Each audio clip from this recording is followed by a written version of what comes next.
Allez, bonjour à tous. On est ravis de vous accueillir du coup dans ce colloque Pensées plantes. L'histoire en fait de ce colloque Pensées plantes, c'est l'histoire un peu d'une rencontre. Du coup, avec un collègue, Fabien Labarthe, on organise des workshops pour les étudiants depuis maintenant, je sais pas, 8 ans. Et on a eu l'occasion, il y a 2-3 ans, je pense, d'inviter Nicolas Roche, qui est le fondateur en fait du collectif Zoépolis, qui est un collectif qui vous présentera tout à l'heure, hein, de designers, d'artistes, etc., d'un ensemble de gens qui pensent en fait le design différemment. Au lieu de le penser centré sur les humains, bah, leur optique, c'est de penser ce design centré sur les non-humains. Et quand on s'est rencontrés, je me suis dit, enfin, quelqu'un qui pense comme moi. Et c'est vrai que c'était un peu difficile de trouver des gens qui avaient un peu la même façon de penser que moi dans mon milieu universitaire. Et du coup, voilà, c'est une sorte de soulagement et puis d'un seul coup, l'idée de vouloir faire plein de choses ensemble. Donc, on a fait des workshops étudiants et puis après, on a eu la chance d'avoir une opportunité via l'ICSI, d'avoir, c'était un peu le premier petit coup de pouce qui nous a lancé en fait en se disant, bah, on va essayer de faire quelque chose. On va essayer effectivement de repenser un petit peu cette recherche sur les plantes. Moi, j'y voyais plein de petits problèmes que je vais vous détailler par la suite, plein de choses qui, moi, rendaient les choses compliquées, en tout cas dans ma pratique de la recherche. Donc, on a eu un petit financement de l'ICSI avec l'Institut Art, qui est un institut universitaire, en fait, qui a été créé pour justement, en fait, faire du lien entre les savoirs, le territoire et les approches artistiques, c'est-à-dire mettre un peu de créativité dans toutes nos approches, parfois scientifiques, très rigoureuses. Et ensuite, du coup, ce premier petit coup de pouce, alors petit, j'exagère, ce premier coup de pouce, nous a permis ensuite aussi de demander un financement à la Fondation UJM. Donc la Fondation UJM, c'est un fonds en fait qui est financé donc par des entreprises locales qui financent du coup des recherches. Dans notre cas, du coup, c'est des recherches novatrices qui concilient du coup art et sciences. Et donc, c'est ce qui nous permet d'être réunis aujourd'hui et en même temps. Donc, je remercie bien sûr ces financeurs qui font qu'on est là en espérant qu'on sera digne de leur confiance et que le colloque se passera très bien. Et en même temps, bien sûr aussi, je remercie la Faculté des sciences et techniques qui nous accueille ici, notre directrice, du coup, Marie-Line Beauchot, qui nous permet effectivement d'utiliser les locaux et avec une totale bienveillance qui a été très positive par rapport à l'accueil de ce colloque. Donc voilà, merci en tout cas à tous nos financeurs et puis merci à vous d'être là parce que effectivement, c'est pas toujours facile. Alors voilà, je pense qu'il y a certains scientifiques pour qui c'est difficile de faire le pas, peut-être moins pour d'autres. En tout cas, on est réunis et je vous propose du coup, hop, si ça veut bien passer. J'aimerais bien que ça passe maintenant. Voilà. Donc je vous propose de regarder un petit peu le programme très succinctement. Donc, on va avoir aujourd'hui des conférences du coup sur la journée de ce mercredi. Et puis, donc ça, c'est effectivement ouvert à tout le monde. Et ensuite, les 2 prochains jours, ce seront du coup des ateliers où l'idée, c'est finalement un peu guidé par des zoépoliticiens. Ça va être de faire appel en fait à la fois à vos expertises, à la diversité de vos expertises et en même temps, je dirais, un peu à votre créativité. Alors, il y en a peut-être qui sont très créatifs et puis il y en a qui le sont peut-être moins, qui n'ont juste pas du tout l'habitude d'utiliser en fait leur créativité pour réfléchir sur des problématiques scientifiques. Et l'idée, c'est d'essayer du coup de faire appel à cette créativité, puis en même temps à cette intelligence collective pour faire émerger des nouvelles idées. Potentiellement, un des points aussi qui est important, c'est de faire réseau. Moi, je me souviens très bien du bonheur que j'ai eu à rencontrer tous les zoépoliticiens et à avoir des gens avec qui je pouvais dialoguer, échanger, discuter. Et l'idée, c'est qu'on puisse, pour que tous les gens qui aient envie de discuter de ces problématiques-là puissent trouver un espace en fait de discussion et de dialogue. Et c'est aussi l'objectif de ces journées. Donc, une des finalités, c'est bien sûr un réseau, c'est aussi de pouvoir diffuser le résultat. Alors, la méthodologie est une première chose, comment on va réussir à obtenir quelque chose. Et ça, du coup, c'est les politiciens qui ont fabriqué ces ateliers de manière à nous amener, à nous transcender, à faire autre chose ensemble. Et l'autre finalité, je dirais, c'est aussi de rendre toutes ces connaissances accessibles au public, à la société. On voit de plus en plus de choses sur l'intelligence des plantes, etc. L'idée, là, c'est vraiment d'essayer de se positionner, je dirais, avec à la fois une rigueur scientifique, mais en même temps aussi une certaine sensibilité, une certaine créativité, et de donner des informations justes à la société, mais en même temps d'essayer d'interroger, de poser des questions à travers une autre façon de présenter les choses que des livres classiques, par exemple. Voilà. Donc, du coup, je voulais juste vous montrer, je sais que je ne vais pas, juste, hop, le processus de recherche. Donc moi, forcément, je suis une chercheuse, donc je vais vous présenter, je vais vous faire rentrer un petit peu dans mon monde à moi. Mon monde à moi, c'est de se poser des questions sur le réel. Donc en général, comment ça se passe? Je fais des observations, je regarde le réel, je prends le temps de regarder quand je peux, quand j'ai du temps, j'ai même des fois de temps, et je lis des recherches, et de là, en fait, vont émerger des questions, vont émerger des problèmes, des choses auxquelles je vais tenter de répondre en définissant une hypothèse de travail, ce que j'imagine qui pourrait être une réponse possible. De là, on établit un protocole de recherche, donc pour tester cette hypothèse, pour la confronter à des données. On va mettre en œuvre l'expérience, on va du coup collecter les données. Ensuite, ces données, eh bien, elles seront analysées et puis elles seront interprétées. Ça nous donnera donc une conclusion, on infirme ou au contraire on confirme l'hypothèse. Et en fonction de ça, eh bien, si on infirme l'hypothèse, on repart au début, processus itératif. Si on confirme, on va repartir. Donc là, ce qu'on va faire, c'est qu'on va partager les résultats. On confronte avec ses pairs, que pensent des gens qui ont la même expertise que nous, parfois des gens qui n'ont pas forcément exactement la même expertise que nous. Est-ce qu'on s'est éloigné? Est-ce que nos résultats finalement sont discutables ou pas? Et en général, le principe, c'est on va répéter, répéter, répéter pour vérifier qu'on trouve bien toujours le même résultat. Et si on trouve toujours le même résultat, eh bien, ça va faire naître une théorie, un modèle, un nouveau modèle. Et la science, elle fonctionne comme ça, en fait. C'est ce qu'on appelle, du coup, la démarche scientifique moderne. Et c'est comme ça, en fait, un peu par essai et erreur et confrontation avec les pairs qu'on avance dans nos réflexions. Du coup, nous, on a beaucoup parlé, en fait, dans la présentation de protocoles de recherche, de réfléchir à des nouveaux protocoles de recherche sur les plantes. Et du coup, l'idée de ce protocole, c'est un document, en fait, donc, qui est rédigé et qui va donner toutes les informations pour réaliser une étude de recherche. Donc, ça décrit des règles, les règles, en fait, de tous ceux qui vont interagir dans ce projet de recherche. Il y a aussi bien des collaborateurs que, du coup, les sujets d'étude. Si c'est des souris, il va falloir respecter des règles d'éthique, des règles de déontologie aussi vis-à-vis d'animaux, etc. Ça peut être aussi des pouvoirs publics, ça peut être aussi, du coup, des populations, par exemple, qui sont concernées par ces expérimentations. Donc, on fixe des règles. Donc, en gros, si vous voulez, c'est une sorte d'engagement du scientifique, un cahier des charges, une convention que le scientifique, en fait, s'engage à respecter. C'est une règle de conduite. Du coup, on s'engage à respecter pendant tout ce processus de recherche. Alors, rapidement, juste, c'est pour vous, je ne sais pas, je vous partage comment ça se répartit. En général, on a un contexte avec l'état de l'art, ce qu'on appelle l'état de l'art, tout ce qui a déjà été fait sur le sujet. Et puis ensuite, du coup, la problématique. Pourquoi c'est un problème? Pourquoi il y a une question? L'hypothèse qu'on fait, c'est-à-dire qu'est-ce que, a priori, on imagine, qu'est-ce qu'on pense qu'on va trouver? Et puis, du coup, plus ou moins les objectifs de l'étude, comment on va obtenir, on va essayer d'infirmer ou de confirmer.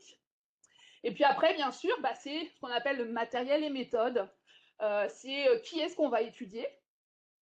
C'est du coup comment on va échantillonner, parce qu'en fait, on ne peut pas étudier tout le monde, on est obligé d'échantillonner, c'est-à-dire de ne prendre qu'une partie pour que ce soit plus fiable. Et comment on va appliquer ces traitements hein, quand on teste un médicament. On utilise du coup un lot défini au hasard qui ne va pas avoir le médicament et un lot défini au hasard qui va avoir le médicament. Et puis ce qu'on va faire, c'est qu'on va s'assurer au maximum du double aveugle. C'est-à-dire qu'en fait, et la personne qui va appliquer le traitement et la personne qui va récupérer les résultats soit le plus possible naïve par rapport aux résultats. Parce qu'on sait qu'en fait, on a une fâcheuse tendance à influencer les résultats si on sait déjà en fait les traitements. Donc c'est comme ça qu'on fonctionne beaucoup dans un principe donc de ne pas savoir pour ne pas influencer en fait le résultat.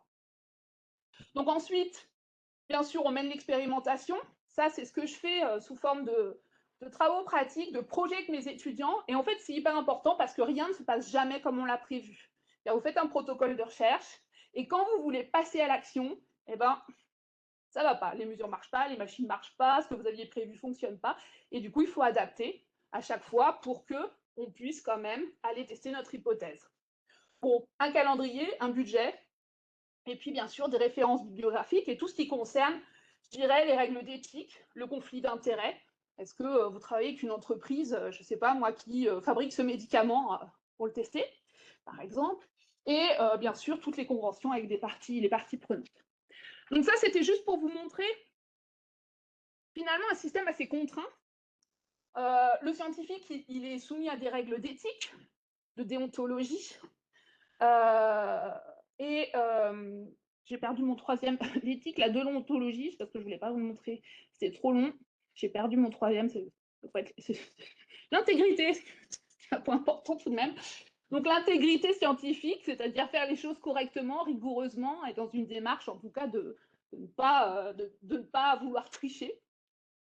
Et là-dedans, vous voyez qu'en fait, ce qui manque un petit peu, alors je vais pas vous montrer la vidéo, ce qui manque un petit peu, c'est finalement quelle est la part de la sensibilité ou du subjectif. Comme je vous disais, pourquoi est-ce qu'on travaille en double aveugle? Parce qu'on sait qu'en fait, on influence le résultat.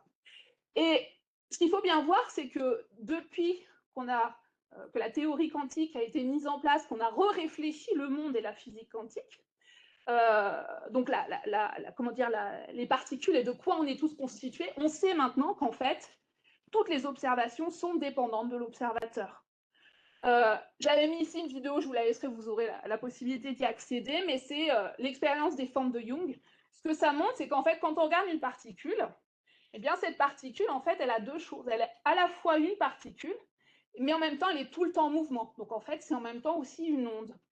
Et le problème de cette dualité onde-particule, c'est pas ça que je voulais faire, c'est que quand moi, en tant qu'observateur, la caméra, moi, en tant qu'observateur, je suis ici, je vais voir cette particule et je vais la voir dans une position donnée.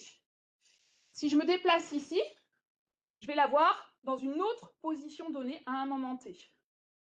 Ni l'un ni l'autre ne voit la vérité, puisqu'en réalité, cette particule, en fait, elle est en mouvement, c'est une onde. Ce qui veut dire que finalement, chacun va avoir une vision différente, ne voit finalement qu'à un temps donné, que si on arrête les choses, on voit un point, alors qu'en fait, c'est un mouvement. Et c'est exactement l'exemple, alors je vais essayer de faire le parallèle avec un train, une vache qui regarde un train. Admettons que vous êtes avec la vache et vous regardez le train passer. La vache va avoir un point de vue, vous allez voir passer le train. Pour un moment, vous imaginez, je prends une photo, bah, il va y avoir une photo, une image à un temps T. Sauf que quand vous avez cette photo-là, ça ne vous renseigne absolument pas sur la vitesse du train. Est-ce qu'il allait vite ou est-ce qu'il allait doucement? D'accord? Et en fait, si au contraire, je regarde le train passer et que là, je vois sa vitesse, ça ne me renseigne absolument pas du coup sur sa position. Et ça, c'est un problème de physique quantique, c'est aussi l'expérience du chat de Schrödinger, c'est-à-dire qu'à un moment donné, ben, en fait, on ne sait pas. On ne sait pas, dans le cas présent, alors c'est une histoire de dualité avec les électrons, mais on ne sait pas à un moment donné, en fait, l'état du chat, si le chat est mort et vivant dans la boîte. Et c'est exactement le principe. Et l'idée, c'est qu'en tant qu'observateur, ben, en fait, on influence l'objet d'étude.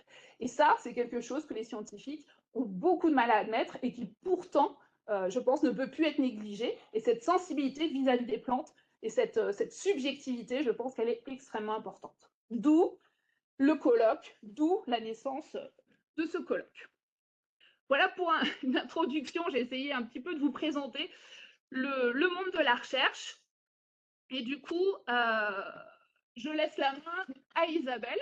Pour lancer le colloque, en fait, c'est l'idée de se mettre un peu aussi en poésie, parce que justement, la question de la sensibilité, elle est importante. Donc, j'ai fait un petit collage. Les images, vous faites pas trop attention, c'est vraiment un collage, quoi. C'est du bricolage. À partir d'un interview de Vinciane Després sur Faune Radio. Donc, il y a déjà des sons qui ont été faits par Floriane, qui m'a donné l'autorisation de les diffuser là. Donc, c'est pas tout. Sur Faune Radio, vous trouvez tout l'interview. Mais là, c'est un petit collage que je vous propose d'écouter maintenant. Et puis après, quand on aura terminé la matinée, on écoutera une deuxième partie du collage avant de partir manger. Voilà, donc c'est juste pour s'ouvrir un peu les chakras.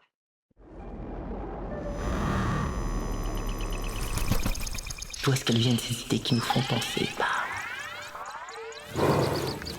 Elles passent par nous. Elles trouvent refuge. Ça veut dire qu'elles viennent d'ailleurs.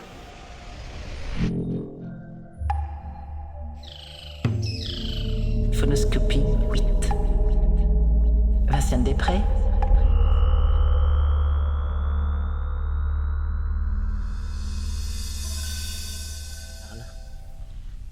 On parlait de l'avenir et on continue à utiliser le vocabulaire de l'ancien monde.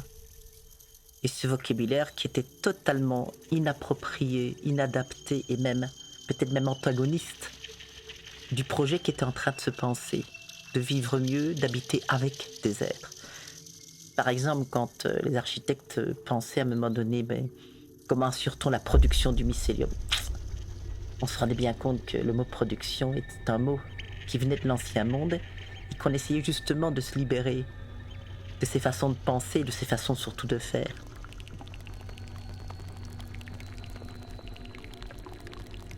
Quand on dit que le mycélium colonise, ça c'est les biologistes qui utilisent ce terme-là. Coloniser, c'est quelque chose qu'une certains habitants de la Terre ont fait au détriment d'autres habitants de la Terre. Et dire que le champignon colonise présente toujours le risque de faire penser que la colonisation est un procédé naturel qui s'enracine dans les manières d'être vivant. Alors il faut trouver d'autres mots.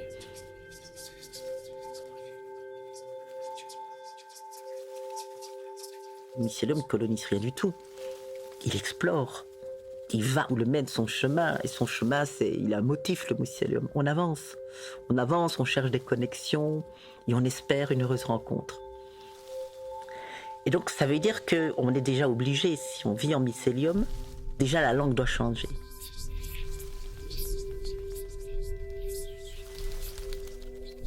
La langue, elle accompagne des changements, elle en anticipe, elle en produit.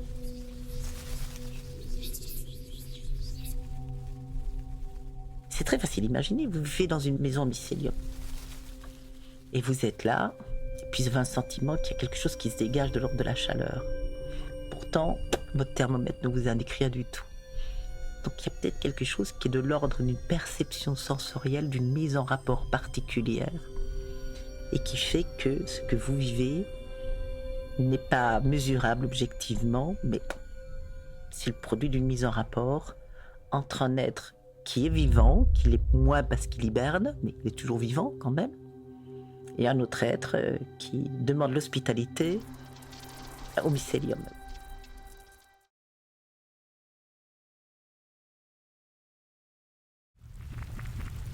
Finalement, quand on dit qu'un arbre est l'hôte d'un mycélium, pourquoi est-ce qu'on considère que l'arbre est hôte?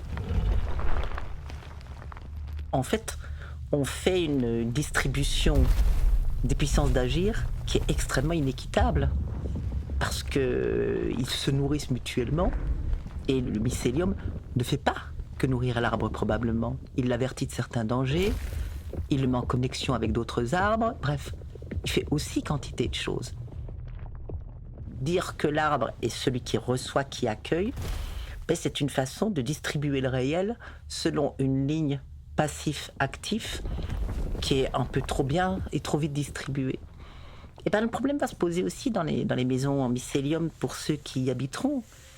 Si on habite en mycélium, il n'est pas impensable, et c'est presque déjà le cas, que les gens qui vivront cette expérience se demanderont à un moment donné, est-ce que le mycélium est mon hôte dans le sens où il m'héberge, ou est-ce qu'il est mon hôte dans le sens où je l'ai invité à vivre avec moi? Et cette indétermination sera peut-être source de nouvelles façons d'envisager, d'habiter en mycélium. Alors évidemment, c'est ça qui devient intéressant, c'est que si on se met à spéculer, alors là on va se projeter dans le temps. Allons en 2030, 2035, 2040, 2045.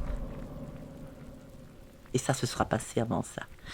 Mais si on demeure en mycélium ici, je vais conjoindre la première formulation, c'est-à-dire se définir nous-mêmes, non plus comme des individus, mais comme des bribes d'interdépendance, comme des morceaux d'une chaîne d'interdépendance.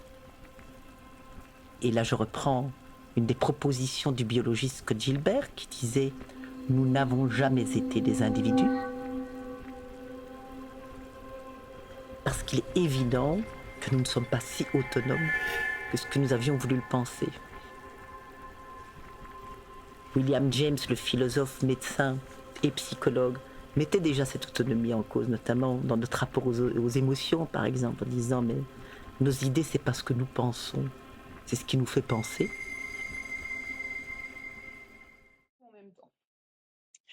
Donc moi, du coup, je vais enchaîner sur une présentation. En fait, l'idée, c'est de vous montrer un petit peu, finalement, comment les choses sont venues à moi, justement, à travers toute cette littérature assez abondante ces dernières années sur les perceptions et les modes de communication des plantes. Et donc, je vais vous présenter un petit peu ces différentes recherches. Alors, je vais faire des allers-retours entre le passé et le présent, parce que c'est ce fameux fonctionnement essai-erreur. Et je vais vous montrer un petit peu tous les derniers travaux qui, finalement, en tout cas, ont éveillé des choses en moi et qui peut-être en éveilleront aussi. Alors, ce que je vais faire, c'est... Je vais mettre tout de suite, j'avais prévu, mais il s'est mis en veille. Je vais mettre un timer parce que je me connais. Et quand je parle, je suis... Ouais. Je mets le timer au cas où je me connais. Donc, première question, j'ai appelé ça les racines du problème. C'est la perception qu'on a des plantes comme finalement souvent des objets, des éléments inertes. Alors, inerte, pourquoi? Tout simplement parce qu'en fait, il y a l'immobilité qui diffère par rapport à nous. Vous avez une représentation ici de la pyramide des vivants de Charles Bauvel en 1509. Alors, vous voyez que ici, vous avez la pierre, les cailloux. Donc, les cailloux sont, ils ont le mérite d'être. Si vous regardez, du coup, les plantes sont ici, dans la pyramide des êtres. Et les plantes sont, et elles vivent. Ouais, elles sont vivantes. Ça, on l'accorde en tout cas en 1500. On voit que les animaux rentrent dans le monde du sensitif, de la perception. Ça veut dire forcément que les plantes ne perçoivent pas. Et puis, bien sûr, au sommet de la pyramide, vous avez du coup, alors c'est pas n'importe quel homme, c'est Homo studiosus. C'est moi. C'est effectivement, donc là, c'est l'intelligence.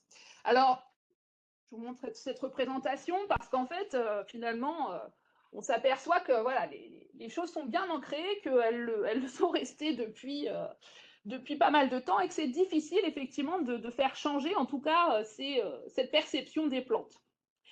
Alors, première chose, finalement, on peut se poser la question, c'est qu'est-ce qui fait d'une plante une plante? Alors, je vous ai mis cette photo d'arbre. Alors, c'est vrai qu'une des premières choses qu'on peut se dire, c'est effectivement l'immobilité, c'est ce que j'évoquais.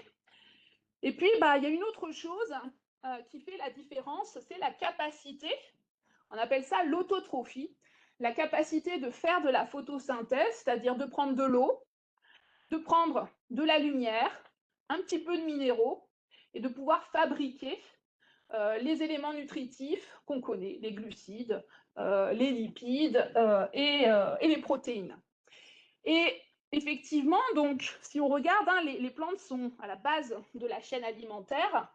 Si vous regardez ce petit déjeuner, pas aussi complet, enfin qui est plus complet pardon, que celui qu'on vous a proposé, mais si vous regardez ce petit déjeuner, en fait, si vous vous posez la question de savoir finalement s'il n'y avait plus de plantes, qu'est-ce qui serait encore sur cette image? Si vous réfléchissez rapidement, bon, bah, il n'y aurait plus de pain, plus de céréales, hein, plus de confiture, plus de fruits, pas de café, pas de fèves de café. Mais finalement, il n'y aurait pas non plus d'œufs, pas de poules, hein, parce que les poules, forcément, ont besoin de graines. Et vous auriez bien sûr pas non plus de bacon, puisque pas de plantes, forcément, pas de consommateurs primaires, et pas du coup de consommateurs, de prédateurs ou de consommateurs secondaires dans la chaîne. Ah, j'ai vu qu'il y a un commentaire. Pas de consommateurs du coup tertiaires pour consommer, pour pouvoir se nourrir. Donc effectivement, l'autotrophie, c'est un point clé. Nous, on n'est pas capable, hein, nous, on mange ce que produisent les plantes. Autre chose, à travers la photosynthèse, hein, ce que font les plantes, c'est que elles transforment le dioxyde de carbone en oxygène. Et donc là, j'ai pris une image un peu qui vient du WWF. C'est vrai que sans plantes, bah, il n'y aurait pas en fait d'air respirable. On sait très bien qu'effectivement, la production d'oxygène a été un point clé pour la colonisation du milieu terrestre sur Terre. Autre point qui est aussi très différent de nous, c'est ce qu'on appelle la totipotence, c'est-à-dire la capacité pour un fragment de plante, par exemple ici, de pouvoir être mis, alors ici c'est un exemple de culture in vitro, dans une gélose, et cette petite plante, eh ben, elle va produire plein d'autres petites plantes, parce que les plantes ont des cellules dites indifférenciées, qui vont pouvoir se reprogrammer, refaire en fait automatiquement de nouvelles plantes. Alors si vous êtes un peu jardinier, vous avez dû déjà tous faire plus ou moins du bouturage. Vous preniez une tige de géranium, vous le mettez dans de l'eau, et ça va automatiquement refaire des racines, et vous allez pouvoir du coup replanter cette petite plante en devenir. Alors, je vous ai mis un exemple qu'on peut faire nous, par exemple au laboratoire, donc ce qu'on appelle l'embryogénèse somatique. Là, en fait, vous prenez une partie quelconque de la plante, n'importe laquelle, bien sûr, vous allez la stériliser, etc. Et vous allez la mettre en culture dans un milieu qui va être additionné d'hormones qu'on sait en fait développer, qui vont développer cette capacité de production de cellules. Et là, bah, vous allez avoir une sorte d'amas de cellules. Ça ne ressemble pas à grand-chose, mais à partir de ça, vous allez pouvoir régénérer des nouvelles plantes. Donc, c'est sûr que c'est une capacité qu'ont les plantes que nous, on n'a pas. On n'a pas cette capacité. Alors, notre peau est capable de se renouveler, bien sûr, mais pas cette capacité de totipotence de refaire en fait n'importe quel organe à partir de n'importe quelle cellule. Donc finalement, immobilité, autotrophie, totipotence, cette altérité est particulièrement déconcertante quand on veut essayer de comprendre, et c'est difficile parce que bah, du coup on a quand même une fâcheuse tendance à se prendre en modèle, à regarder comment nous on fonctionne pour essayer de comprendre l'autre. Effectivement, c'est ce qui rend, je pense, assez parfois un peu difficile de se mettre, de penser plante. Alors après, ce qu'on voit de plus en plus, et c'est ce que je vais vous montrer, c'est que à travers cette immobilité, cette autotrophie, donc le fait d'être à un endroit, de ne pas avoir le choix, de ne pas pouvoir se déplacer, bah ça va être en lien en fait avec une notion de temporalité que je vais vous montrer, c'est-à-dire que les plantes ne sont pas si immobiles que ça.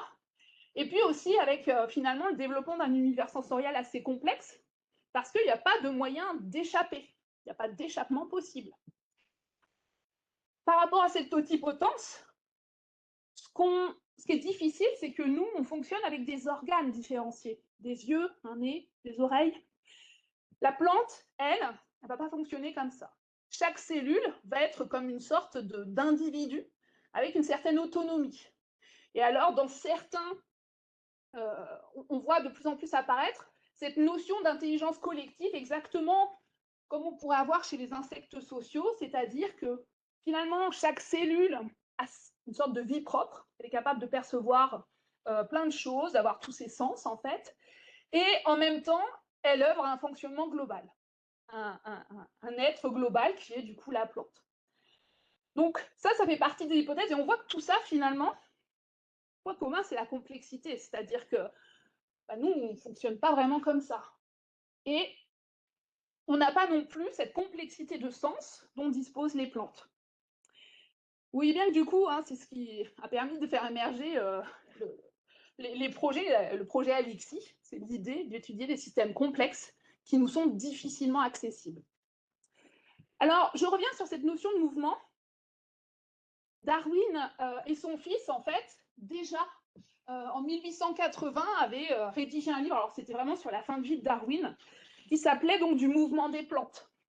Et ils ont été les premiers, les précurseurs, à montrer que, en fait, les plantes étaient mouvantes, qu'elles avaient des mouvements. Alors, le système était un petit peu archaïque. Vous aviez un système, du coup, avec une carte, une petite aiguille avec, en fait, une cire noire.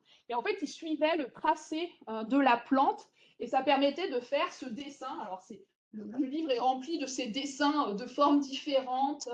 Et en fait, c'est comme ça qu'ils ont, alors ils n'ont pas donné le nom, mais ils ont découvert ce qu'on appelle la circumnutation, c'est-à-dire cette capacité des plantes à chercher en fait dans l'environnement.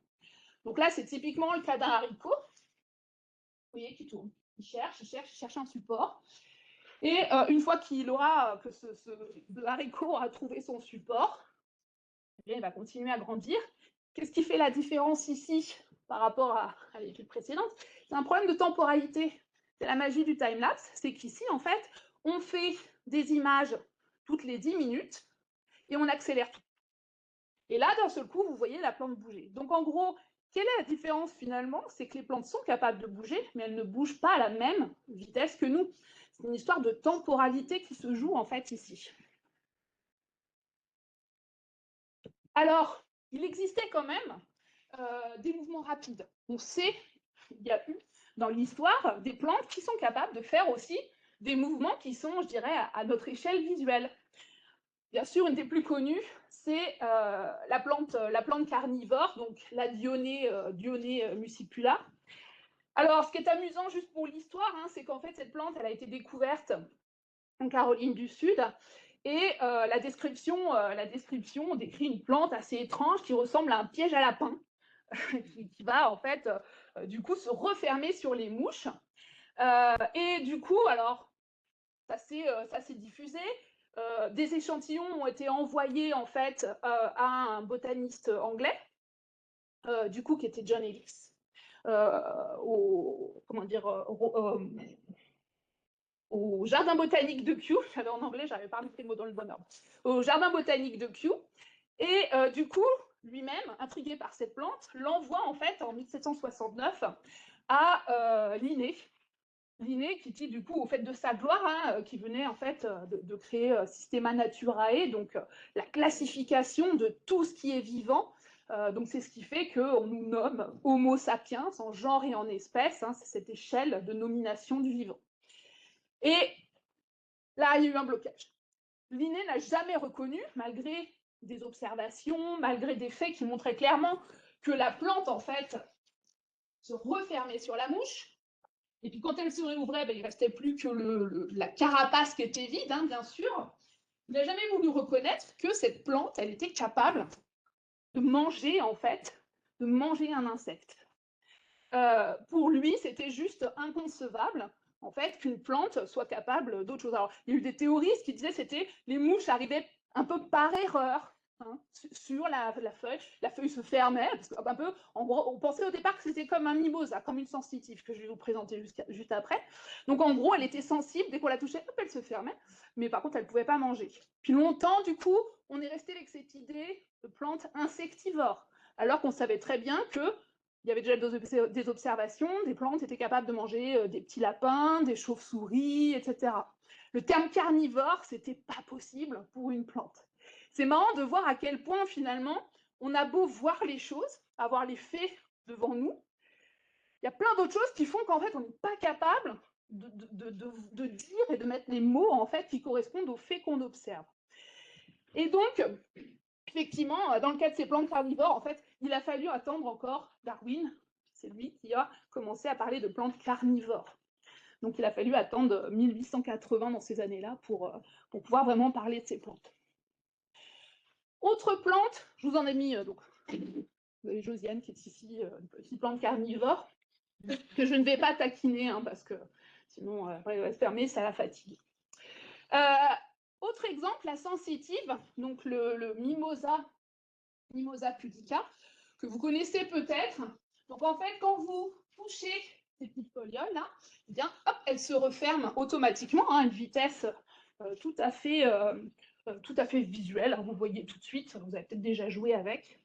Et alors, elle a été découverte à peu près donc vers le 18e siècle, pardon, et pas par n'importe qui, par Jean-Baptiste Lamarck. Donc, un peu en décalage temporel, mais un peu le concurrent de Darwin. Vous aviez Lamarck, français, avec une vision de l'évolution un petit peu différente, avec finalement plutôt le besoin crée la fonction, l'histoire des girafes, c'est-à-dire la girafe a besoin de manger haut, donc son cou va grandir, ça c'était Lamarck. Et Darwin, voilà, c'était plus la sélection, on est variable, et celui qui va mieux survivre, finalement, va être celui qui va être sélectionné. C'était deux visions différentes. Bon, à l'époque, jusqu'à maintenant, Lamarck avait plutôt perdu. On est en train d'y revenir. On est en train de créer, en fait, on se rend compte qu'en fait, les deux avaient plus ou moins raison. C'est la théorie du moment. Je ne vous dis pas ce qu'il en sera dans 10 ans. Pour l'instant, en tout cas, on est plutôt en train de connecter les deux. Bref. Donc, Lamarck découvre ça, cette plante un peu surprenante, et il va demander à son élève, son stagiaire de l'époque, Augustin Pyramus de Candolle, d'aller balader en charrette des sensitives sur les pavés de Paris. Donc il va charger en fait des sensitives dans sa charrue et il se balade. Et en fait, ce qu'il va montrer, c'est que tout de suite, effectivement, les chaos en fait vont faire fermer les folioles. Par contre, au fur et à mesure qu'il va tourner, il va se rendre compte que en fait, les plantes vont se réouvrir. Et puis si on les resoumet, ils recommencent, ben, en fait, à un moment, elles ne se ferment plus. Donc là, ça veut dire qu'en gros, alors, toujours pareil, problème d'anthropocentrisme, elles sont capables de retenir, de mémoriser, je ne sais pas, que, en tout cas, ce n'est pas un danger, et donc ce n'est pas la peine de fermer, ce ne sont que les pavés de Paris. Bon. Et en fait, il va falloir attendre 2014 pour que Monica Cagliano revienne sur ses travaux et refasse une expérimentation. Alors, elle a fait un dispositif avec donc, une colonne, des sensitives, et elle les fait chuter. Elle les fait tomber comme ça.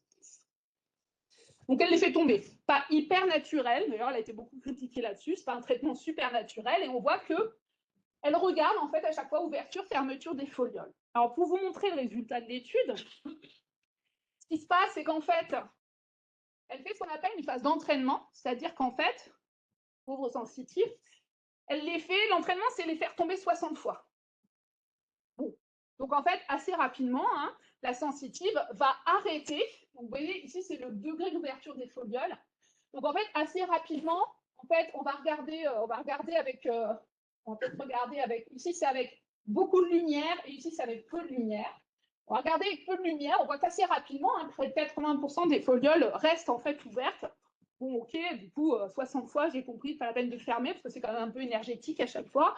Donc, voilà. Si vous avez fait l'entraînement, vous recommencez dans le temps.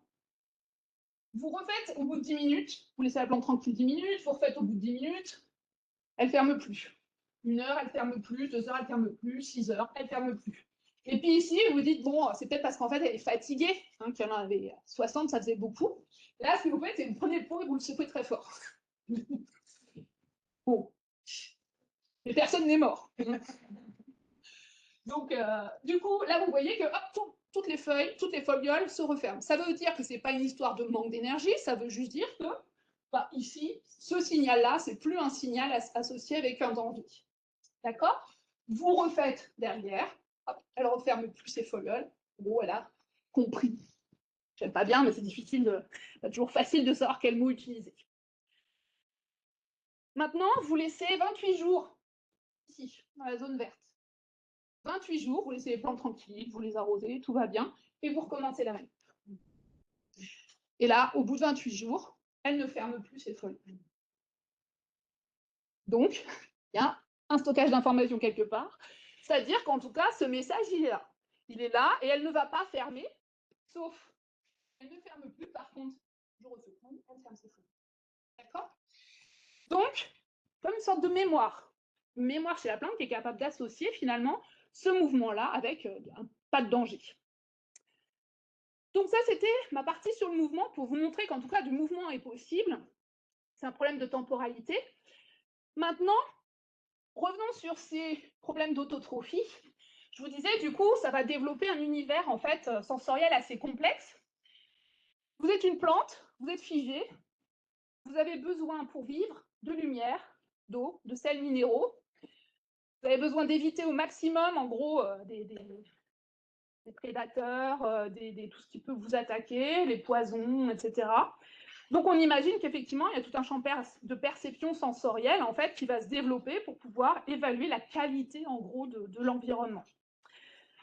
Première chose, du coup, la lumière. On sait très bien, et depuis très longtemps, alors très longtemps, vous allez dire que j'insiste, hein, mais c'est pareil, c'est Darwin, en fait, qui a découvert les premiers, en fait, récepteurs de la lumière. Donc, on sait depuis, du coup, le 19e siècle, que les plantes ont différents capteurs, en fait, différents récepteurs de lumière, qui vont leur permettre, en fait, de calibrer, donc, par exemple, la floraison. Donc là, vous avez deux types de lumière, ce qu'on appelle le rouge clair et le rouge sombre.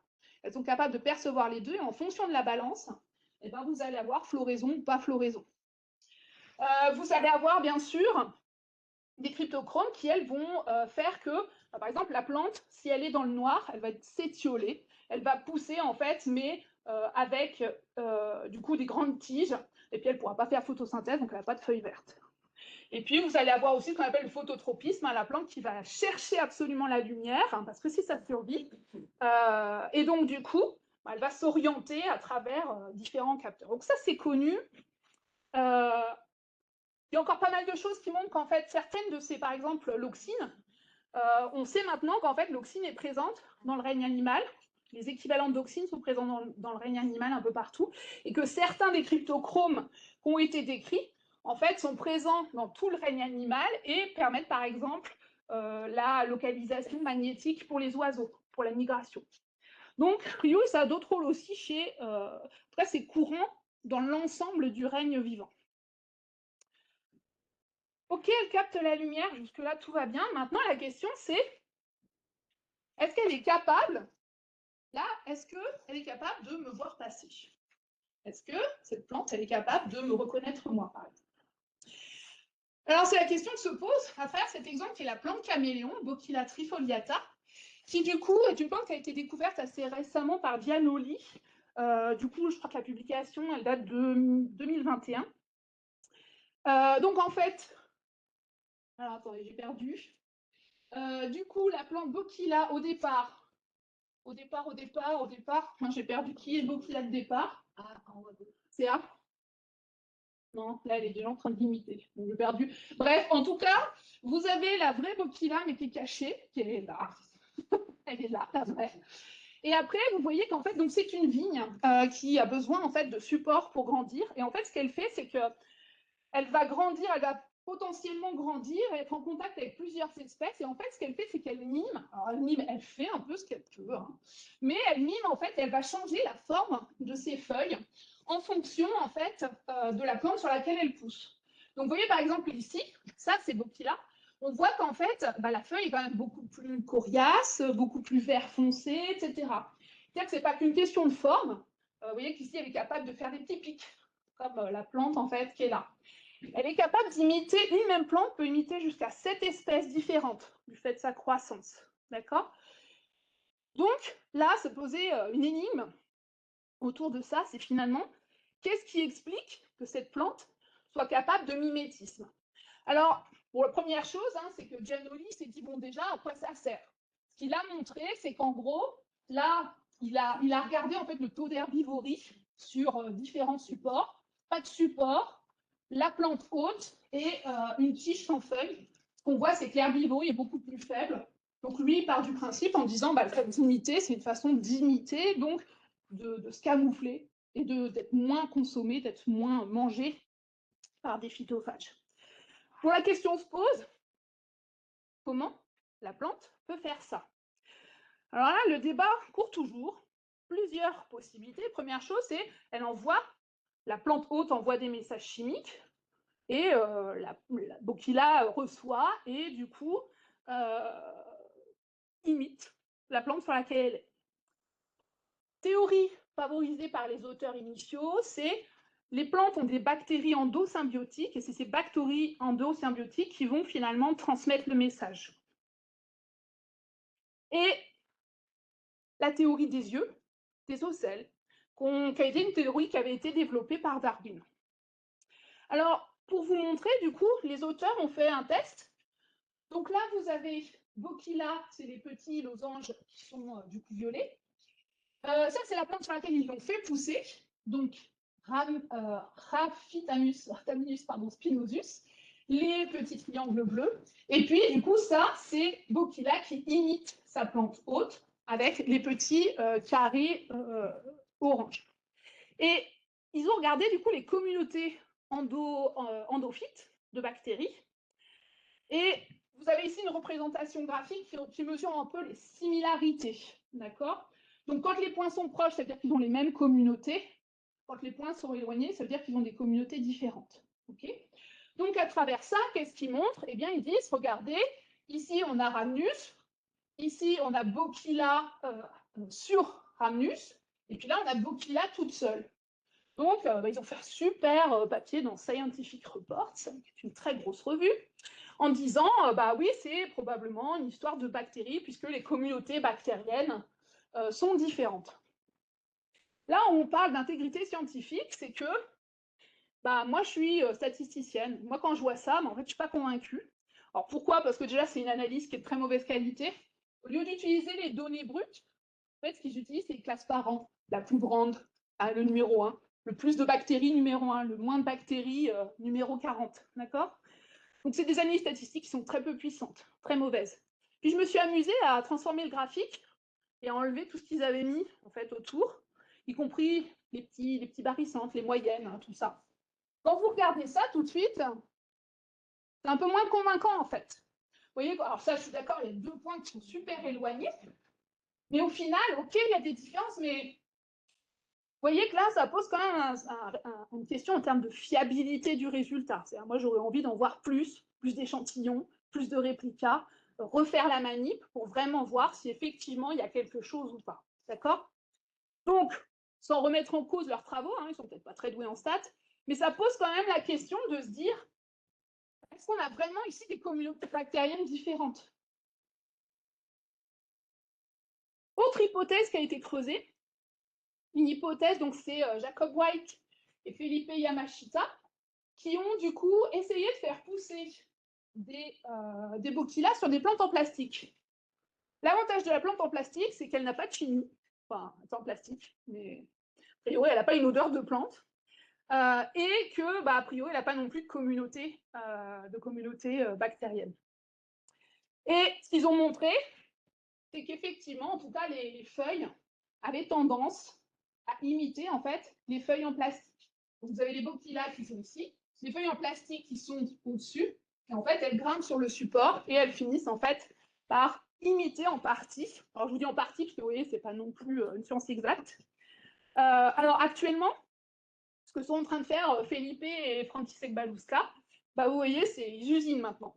Donc, en gros, ils ont lancé une énorme étude. À l'intérieur de chaque boîte, vous avez en fait des Bokila et vous avez des dessins en fait de feuilles différentes. Et du coup, c'est en progrès. Donc, vous voyez que vous avez Bokila. Et en fait, ils essayent de voir et tous les jours, c'est plutôt 2 fois par semaine, Felipe mesure en fait toutes les feuilles pour voir en fait effectivement si ce qui se passe. Donc là, on est plus sur la théorie des ocelles, la théorie des yeux. D'accord? Donc ça, on en parlera une prochaine fois. Qu'est-ce que ça va donner? J'en sais rien, mais c'est quand même intéressant de se dire qu'une plante est capable d'imiter. Autre chose, donc là, on a parlé de lumière, on va parler de vibration, de son, en fait. Je vous ai mis un colloque qui avait lieu. Alors, le problème de la vibration, je vais vous parler de la vibration de l'eau.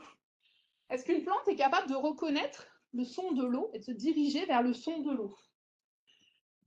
Donc, ça a été l'objet des travaux encore de Monica. Voilà ce dispositif expérimental. Elle nous a mis je crois que c'était des petits pois, dans un système où les racines ont la possibilité de choisir entre deux côtés. La droite, la gauche. Vous avez des petits pots en plastique transparent. Et voilà les traitements qu'elle a fait. Donc, d'un côté, vous avez du coup WTR, c'est un pot avec de l'eau, un pot sans rien. Donc là, on verse de l'eau. Ici, vous avez un système où vous n'avez pas d'eau dans les deux, vous ne versez pas d'eau, vous avez la même quantité d'eau en fait, mais par contre, vous faites passer un tuyau qui est relié à une énorme bassine en fait, avec de l'eau à l'intérieur qui coule. D'accord? Vous faites un flux en fait avec une pompe. Et puis le dernier traitement, c'est vous n'avez plus ça, vous n'avez qu'un système en fait avec un lecteur MP3 qui va en fait faire un playback de son d'eau. Et vous regardez du coup ensuite comment se répartissent les racines des plantes. Première manip, pas très compliqué, jusque-là tout va bien. Si vous regardez, donc ici c'est un peu le milieu, et on regarde la proportion de racines, soit d'un côté, soit de l'autre. Donc là, quand je regarde la plante avec le choix entre rien et l'eau, le choix est simple, les racines se dirigent vers le pot avec de l'eau.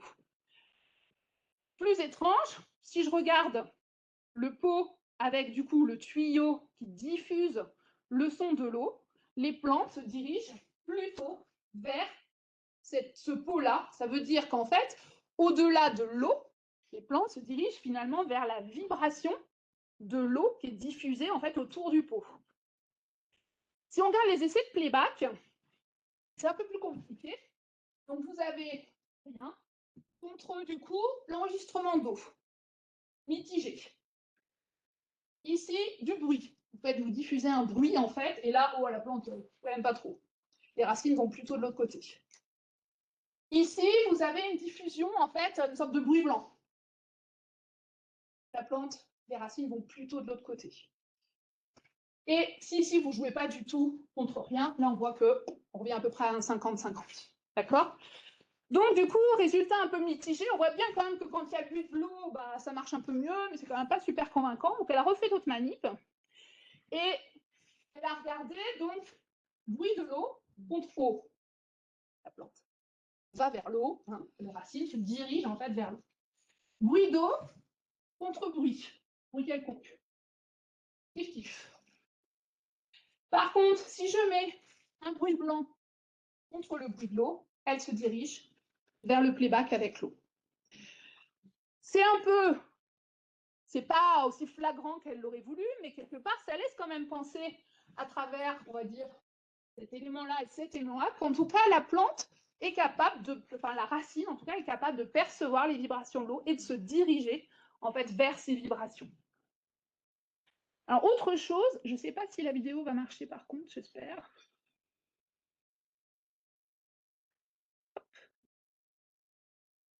Si ça marche. Hop. Ok. C'est pas très grave. Donc, ici, c'était juste pour vous faire entendre le doux bruit de la chenille qui croque une plante d'Arabidopsis. En fait, là, ce sont des auteurs qui ont montré, en fait, donc c'est une association assez intéressante. Je vous enlève du coup parce que ça n'a pas l'air de vouloir. Une association assez intéressante entre du coup deux chercheurs et un chercheur qui était spécialisé dans la mesure en fait des vibrations et du son de la chenille. Donc, ce qu'ils ont fait, c'est qu'ils ont pris des chenilles qui mangent des feuilles d'Arabidopsis et ils ont enregistré le son en fait de cette chenille. Et ils ont fait un playback sur la plante. Donc, vous avez une feuille ici qui subit en fait ce playback. Il a refait exactement la vibration. Donc là, alors souvent, ces études sont très critiquées. Là, donc, à présent, c'est vraiment un spécialiste, donc avec des microcapteurs, etc. Donc, il a reproduit exactement la vibration et le son, en fait, produit par la chenille.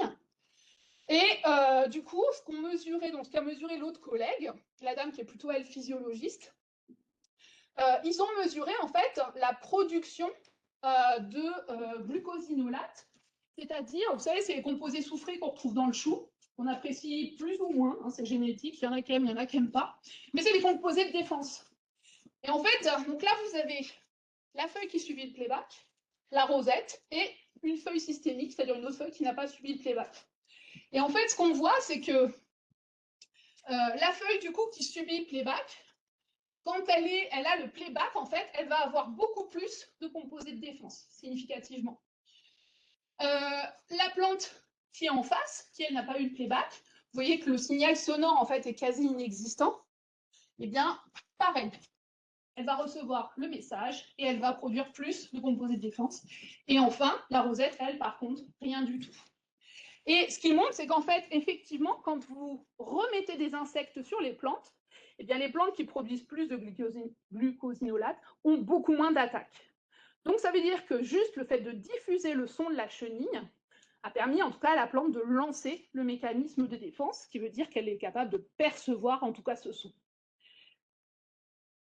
Chez la fleur, chez l'onagre, c'est une étude des Israéliens qui a fait beaucoup de bruit, c'est le cas de le dire.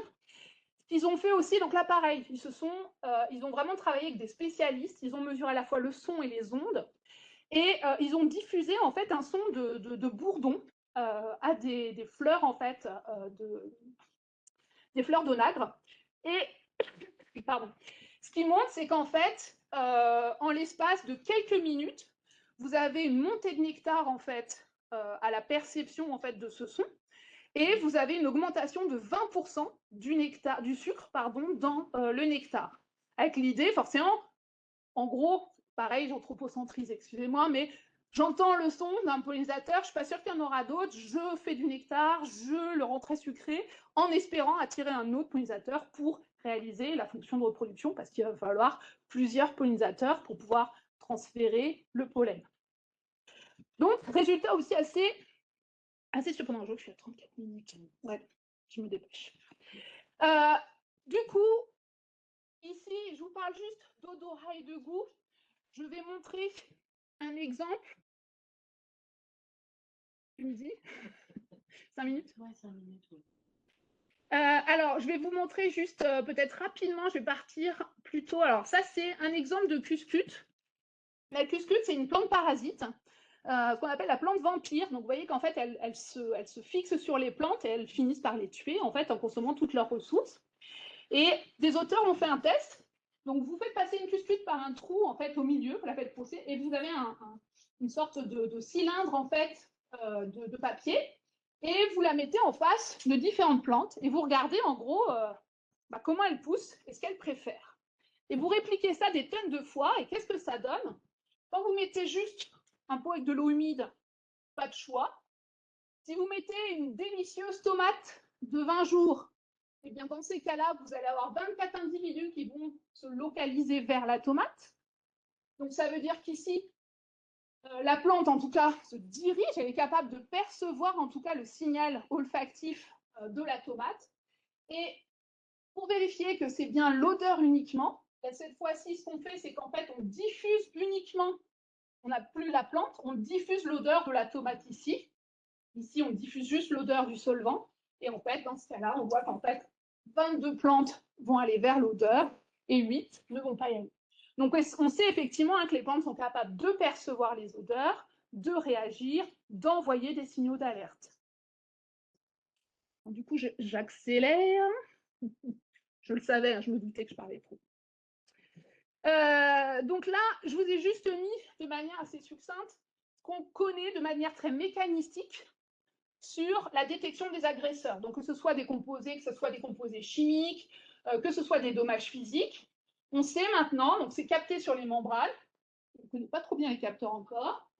On va avoir ce qu'on appelle des flux, en fait, des flux d'ions, des composés, donc des composés qui vont être suroxygénés, ça va créer ce qu'on appelle des composés, en fait, réactifs à l'oxygène, des phosphorylations, et c'est ça qui va activer toute une batterie, en fait, d'hormones régulées différemment, qui vont du coup jouer sur la production des protéines de la plante et qui vont lancer différents types de défense en fonction en fait du type d'attaque.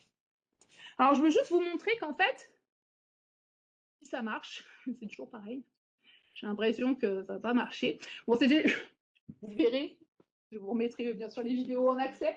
En fait, ici, c'est une vidéo qui montre une chenille en train de manger une Arabidopsis. Et en fait, ils ont marqué les canaux à calcium en fait, avec un composé fluorescent. Et en fait, la vidéo, elle dure 2 secondes et c'est de l'ordre de la seconde. C'est-à-dire que la chenille croque et vous voyez qu'au fur et à mesure, en fait, la plante s'illumine parce que le message électrique en fait, est transmis exactement à la même vitesse que finalement que notre système nerveux. Transmis du coup à travers les canaux de la sève. Alors, je conclue, du coup, j'arrive à la fin. Du coup, je vous ai montré différents exemples. Vous voyez qu'on a des nouveaux éléments sur la perception. Les plantes sont capables de percevoir des ondes, d'imiter. Donc, l'intelligence, elle ne réside pas dans le fait d'intégrer, en fait, dans le fait de percevoir des choses. Percevoir des choses, n'importe quel organisme vivant perçoit des choses, c'est ce qui caractérise le vivant. Par contre, ce qui fait la différence, c'est de pouvoir, en fait, analyser, intégrer en fait l'ensemble des informations et en faire une analyse et donner finalement, prendre une décision par rapport à ça qui est finalement adaptée à l'ensemble des signaux qu'on a perçus. Et là où ça fait la différence, c'est qu'en fait, quand vous avez un problème qui est complexe, avec plein de capteurs, plein de choses qui se passent, quand la réponse peut prendre différentes formes, eh bien, dans ces cas-là, en gros, on peut parler d'intelligence. C'est-à-dire qu'en gros, la plante aurait plein de capteurs, elle va prendre une décision judicieuse. Alors, judicieuse ou pas, elle peut se planter d'ailleurs, probablement. Je vous montre juste, on a de plus en plus de travaux sur la notion de reconnaissance de la parenté. Vous faites pousser 2 Arabidopsis qui sont toutes les deux issues de la même plante, génétiquement reliées. Phénomène d'évitement. Elles ne vont pas chercher en fait à pousser, à se faire de l'ombre par rapport à la lumière. Même chose, mais cette fois-ci, vous désactivez les récepteurs qui font qu'elles sont capables de reconnaître l'apparentement. Bon là, du coup, elles se chevauchent. Maintenant, si vous regardez 2 plantes qui ne sont pas génétiquement reliées, vous rentrez en système de compétition, et là, vous voyez qu'il y en a une qui va pousser plus vite, une moins vite, et elles vont aussi se superposer. Ça veut dire que ma plante verte est ici, en fonction de ce qu'elle a en face d'elle, un apparenté ou pas un apparenté, eh bien, elle va croître différemment, en tout cas, il va y avoir une réaction différente. Je vous montre juste, c'est assez élégant, je trouve, c'est ce qu'on appelle la forme de timidité, couronne de timidité, c'est ce respect d'un périmètre de sécurité, on va dire, autour de chaque arbre, je trouve ça assez élégant. Là, c'était encore un exemple, alors je vais aller très vite. Si on parle d'intégration d'informations, où est intégrée l'information? Darwin avait identifié un cerveau au bout des racines. Ça a été repris par František Baluška. Et si je vous montre, alors c'est pareil, c'est dommage, les vidéos n'ont pas marché. Ah, qui marche, oh, dis donc, miracle. Vous avez une racine ici de maïs qui est en train de prospecter. Vous voyez qu'en fait, quand on fait un time-lapse sur cette racine, finalement, alors ce qu'on voit, c'est justement ce centre d'intégration en fait qui est ici. Donc, ce que dit František Baluška et Stefano Mancuso, c'est qu'en fait, il y a une zone de transition sur la racine. Et que cette zone de transition, ils ont montré qu'en fait, vous voyez qu'ici, il y a comme un effet de prospection. Et par rapport à cette zone de transition, plus d'échange d'oxygène, une activité électrique démesurée par rapport au reste de la plante. C'est-à-dire qu'en gros, ce qu'ils pensent eux, alors, comme ils disent, František Baluška, il rigole, il dit ça fait depuis 1996 mon premier papier, depuis j'ai fait 100 publications sur la question, mais les chercheurs sont toujours réticents. Et en fait, lui, ce qu'il pense, c'est qu'en fait, chaque racine, chaque extrémité de racine est en fait une sorte, bien sûr, de cerveau qui analyse en fait l'information. Et voilà, je voulais juste du coup finir sur aussi le sommeil des plantes qui a été mis en évidence et vous poser la question. Donc là, c'est aussi une étude qui a montré qu'on est capable d'anesthésier aussi bien la sensitive que les plantes carnivores. Et en fait, conclure là-dessus, c'est qu'en fait, si on est capable d'anesthésier une plante, on peut se poser la question, qu'est-ce que ça veut dire d'endormir une plante? C'est passer d'un état, pour nous en tout cas, c'est passer d'un état de conscience à un état d'inconscience. Pour nous, subjectivement, moi, si on m'anesthésie, voilà, je suis dans un état d'inconscience. Maintenant, chez une plante, qu'est-ce que ça veut dire? si une plante peut être temporairement endormie, comme un animal, est-ce que du coup, ça ne veut pas dire qu'elle a une sorte d'état d'éveil en temps normal? Et du coup, si elle a une sorte d'éveil, est-ce qu'on ne peut pas envisager la possibilité finalement que ce n'est pas juste un automate, que ce n'est pas juste une machine photosynthétique, mais qu'elle a une sorte voilà, d'expérience individuelle du monde, et donc qu'elle pourrait finalement être consciente? Je lance le débat pour la suite. Et j'ai fini, merci.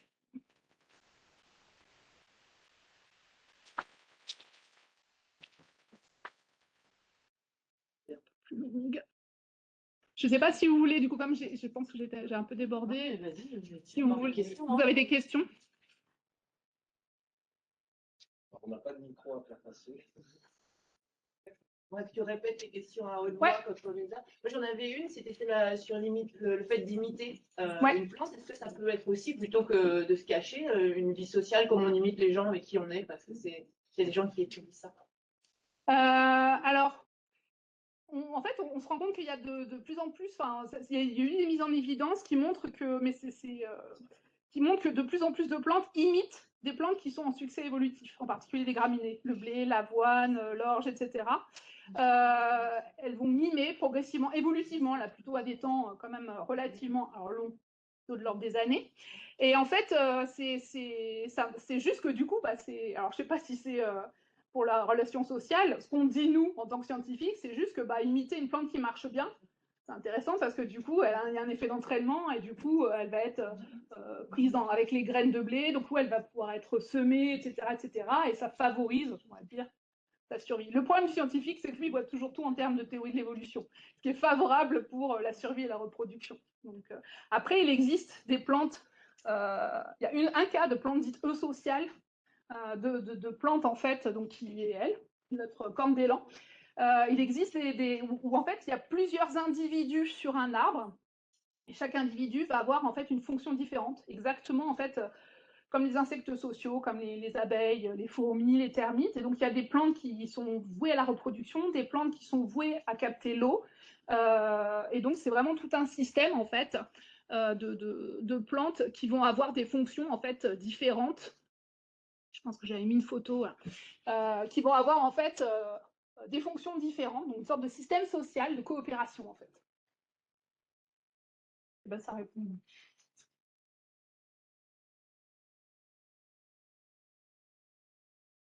Est-ce qu'il y a des formes de communication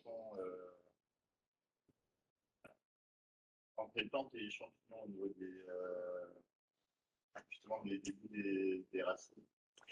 Ouais, j'ai pas eu le temps d'en parler. Mais j'avais même prévu le coup. C'est un royaume. Du coup, en fait, ce qu'on sait, c'est que en fait, on a beaucoup étudié. Donc, moi, je suis spécialiste d'écologie chimique. Donc, on a beaucoup étudié en fait la voie de la chimie via en fait l'atmosphère. Ce qu'on sait maintenant, c'est qu'en fait, la voie des mycorhizes est une voie beaucoup plus sûre de communication. Parce qu'en fait, effectivement, on sait maintenant que la plupart de toutes les espèces végétales en fait, sont reliées par des réseaux mycorhiziens. C'est un peu le web, comme on dit, le web mycorhizien, qui relie en fait dans le sol l'ensemble des espèces. Et il a été montré qu'en fait, ils ont, je pense que je l'ai vu, j'avais dû mettre, où je l'ai mis.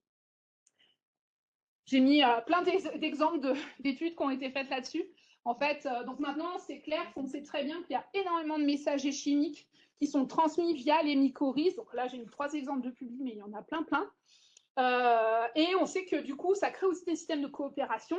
Donc là, par exemple, c'est prévenir en fait via les mycorhizes, via les racines ou via les mycorhizes, qu'il va y avoir un danger.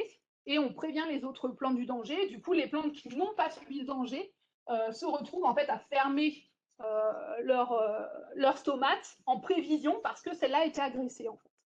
Et on sait de plus en plus, alors c'est ce qui a été montré aussi sur les sapins de Douglas et les bouleaux dans les forêts, donc ça c'est Suzanne Simard qui a fait ça, qui montre en fait qu'en fonction des saisons, via les mycorhizes, il y a des échanges jusqu'à 20% des sucres produits par les arbres qui sont transmis en fait d'une espèce à une autre en fonction des besoins de chacune des espèces. Un système vraiment de coopération.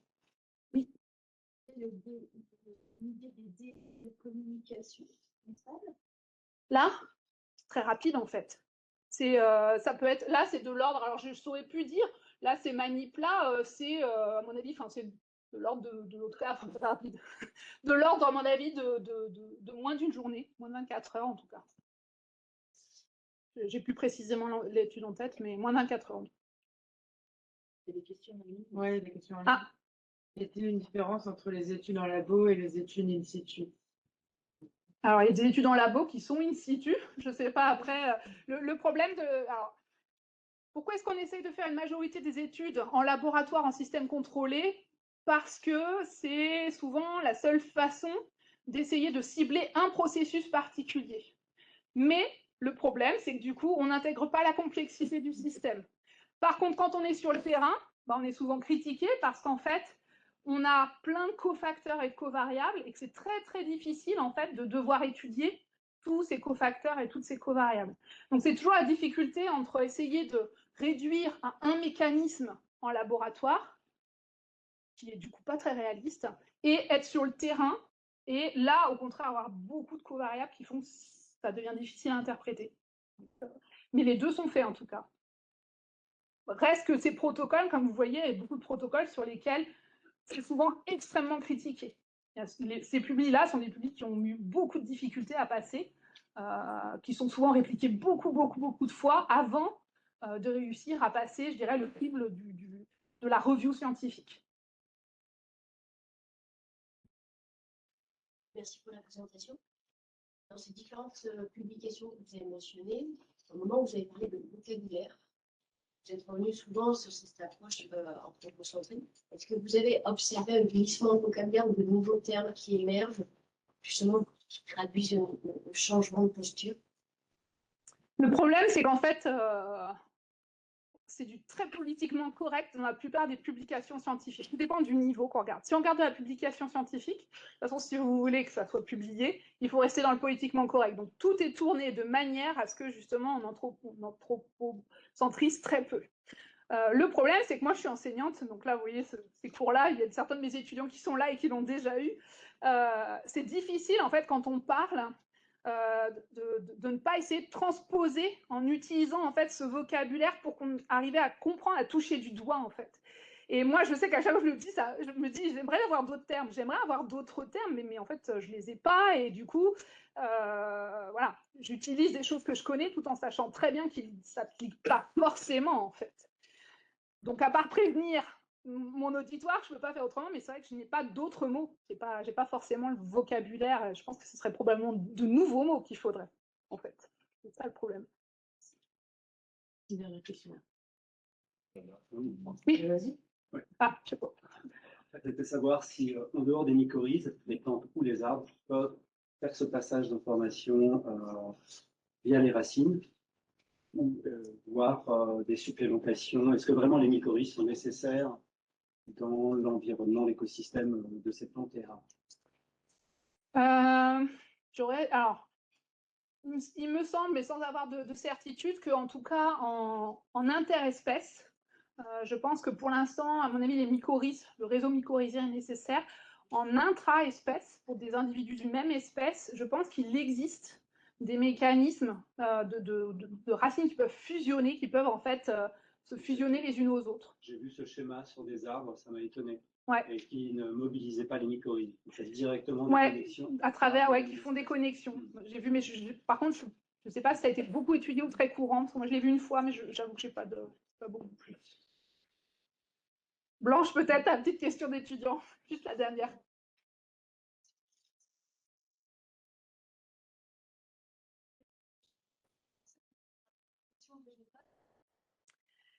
C'est tout le débat. Quand on parle justement quand on parle de sommeil, par exemple, je donne beaucoup en référence Paco Calvo, qui est vraiment un philosophe en fait des sciences et qui s'interroge beaucoup là-dessus. Et il dit justement, lui, ce qu'il dit, c'est finalement à travers ce sommeil ou cette anesthésie, ça veut dire que les plantes behave, se comportent en fait, ont des comportements qu'on cesse, qu'on arrête, qu'on stoppe en fait avec du coup ces anesthésiants. Et du coup, si on parle de comportement, mais forcément vient derrière la notion en fait de cognition. Alors, Le débat est complètement ouvert. Il y a beaucoup de littérature. J'ai mis à la fin de ma présentation, pour ceux qui seraient intéressés, des références justement sur beaucoup de débats sur ce terme en fait. Après, je pense que c'est toujours pareil. Ce qu'on disait, c'est aussi une histoire de mots. C'est-à-dire que le mot est peut-être dérangeant, peut-être qu'il en faut un autre, je ne sais pas. C'est l'idée, c'est cette transposition qui est parfois un peu compliquée. J'ai eu la discussion avec des collègues de l'ENS et c'est vrai que je crois qu'il y a un blocage un peu psychologique quelque part aussi par rapport à ça. Mais en tout cas, le débat, il est ouvert et il y a plein de chercheurs sur les plantes qui pensent qu'en tout cas, on pourrait parler de cognition chez les plantes.